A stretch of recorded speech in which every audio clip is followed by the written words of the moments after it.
अस्सलाम वालेकुम दोस्तों, तुम वेख रहे हो मेरा पंजाब टीवी। तो मैं तुहाडा मेजबान मोहम्मद लतीफ खरल। दोस्तों, सब तो पहले अपने चैनल करो सबसक्राइब और नाल बैल आइकन करो प्रेस ताकि साडी हर नवी और बेहतरीन वीडियो का नोटिफिकेशन सब तो पहले तुहाडे वीरां तक पहुंचे, ताकि आसानी मेरे वीर वो वीडियो देख सकन सब तो पहले। दोस्तों, रोजाना तरह जी तुहाडा वीर तुहाडे वास्ते एक मौज दी वीडियो लैके हाजिर है। इंशाअल्लाह उम्मीद करांगे वीरां साडी अज दी वीडियो पसंद आवेगी। लोकेशन साडी तहसील आरीवाला, जिला पाकपत शरीफ आरीवाला, तकरीबन 18 तो 20 किलोमीटर के फासले से असीं इस टाइम मौजूद हाँ। जानवर वीरां दिखाने बाकी गल्लां जिहड़ियां करांगे मालकां नाल, गारंटियां और तसल्लियां लांगे मालकां तो। जनाब करो कैमरे की नजर मज जी। दोस्तों, मुकम्मल मज का कद वीरां दे सामने कैमरे की नजर है। वीर देख सकते हैं तुन्नी कोले बिल्कुल पाक और माशाअल्लाह कद काठ वेल वो वीरां दे सामने सूण वाली। बाकी किनवा सूआ है की हिसाब किताब है, ये सारियां गल्लां होणगियां मालकां नाल। माशाअल्लाह हड्डियां वीरां दे सामने माशाअल्लाह पुट्ठा चौड़ा, गिढ़ तो ज्यादा इसका खुड्डा और माशाअल्लाह थल्ले मेले लाए ने।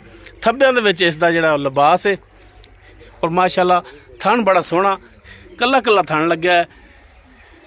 सफेद अखां सिंह वीरां दे सामने। इहनूं माड़ा इधर कड्ढिया जी।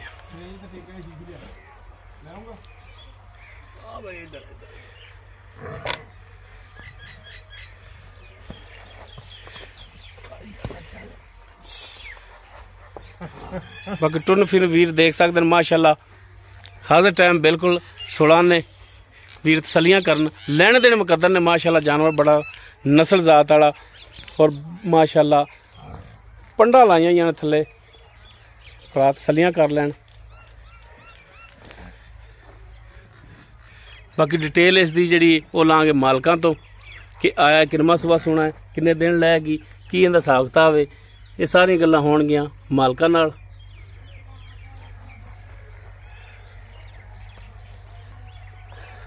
जी सईद भाई, मझ आप जी दिखा रहे हैं, ये किनवा सुबह इन्हें सोना जन्मन? ये भाईजान दूसरा सूआ सोना ने। दूसरा सुबह है? हाँ जी। गारंटी वाला? गारंटी वाला जी। किन्ने दिन लै जाएगी? दिन कट जाएगी 7-8 जी। 7 तो 8 दिन? हाँ जी। अच्छा, कर दी या कोई व्यापार पूर दा है? नहीं जी, तुहानूं पता अपना व्यापार वाला काम कोई नहीं, कर दी है मझ अपने। कर दी है? हाँ जी। ठीक हो गया। तो पिछले सुबह भी कितना को दुध आया सी इहदे थल्ले? पिछले सूबे मझ कर दी है तकरीबन 13-14 लीटर दुध जी। 13-14 लीटर? हाँ जी। दसन नूं तां भावें 20 लीटर दसी जाइए, जे कल्ला दसना ही होवे। हाँ जी बिल्कुल जी, ये तो गल है।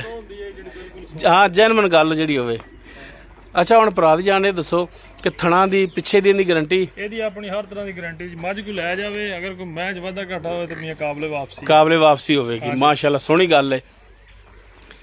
ते जनाब इहदा हुण जायज़ जिहड़ा वेचण वाला रेट है वो दसो किन्ना करदे? ਇਹਦਾ ਜਾਇਜ਼ ਜਿਹਾ ਮੁੱਲ ਜਿਹੜਾ ਨਾ ਮੈਂ ਦਾ वेचण वाला करना है? ਵੇਚਣ ਵਾਲਾ ਮੁੱਲ ਜੀ पक्की जी गल 3,10,000 है जी। 3,10,000? हाँ जी। बाकी 3,10,000 ਦੇ ਵਿੱਚੋਂ ਕੋਈ ਪਿਆਰ ਮੁਹੱਬਤ ਉਹ ਤਾਂ ਫਿਰ ਬੰਦੇ ਆਈ ਦੀ ਦੀਦ ਹੁੰਦੀ ਹੈ ਜੀ। ਮਿਹਰਬਾਨੀ ਸ਼ਫਕਤ ਹੋਵੇਗੀ? ਹਾਂ ਬਿਲਕੁਲ। ਨਾਲੇ ਫਿਰ ਐਸੇ ਤੁਹਾਡਾ ਬੰਦਾ ਘੱਲਿਆ ਹੋਵੇ ਤੇ ਫਿਰ ਸਾਡੀ ਮਜਬੂਰੀ ਉਹਦਾ ਹਿਆ ਕਰਨਾ। ਮਿਹਰਬਾਨੀ ਜੀ। ਚਲੋ ਸਾਡੇ ਭਰਾ ਜੀ। ਮਿਹਰਬਾਨੀ ਜਨਾਬ। ਮਾੜਾ ਜਿਹਾ ਇੰਟੋਰਿਆ ਜੀ। हाँ भाई जी। दोस्तों दूसरा सुबह मझ ने सुना है सुमन तो भाई किन्ने दिन लै जाएगी? अच्छा, यानी कि 5-7 दिन लै जाएगी हाली मजीद सुमन दे विच। बाकी थणा दी पिछे दी मालकां दी होवेगी गारंटी। डिमांड इसकी 3,10,000 है। बाकी कमी पेशी इंशाअल्लाह इहदे विच मजीद होवेगी। अगर किसी वीर दे मझ पसंद आ जाती तो वीर नंबर पर राबता कर सकता है 0321 57 29 251।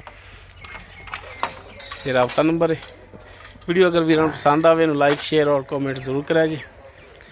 इस दे नाल अपने मेज़बान मोहम्मद लतीफ खरलू दे वो इजाज़त। इंशाअल्लाह बशर्ते ज़िंदगी मिलांगे एक नवी और बेहतरीन वीडियो नाल। अल्लाह हाफिज़।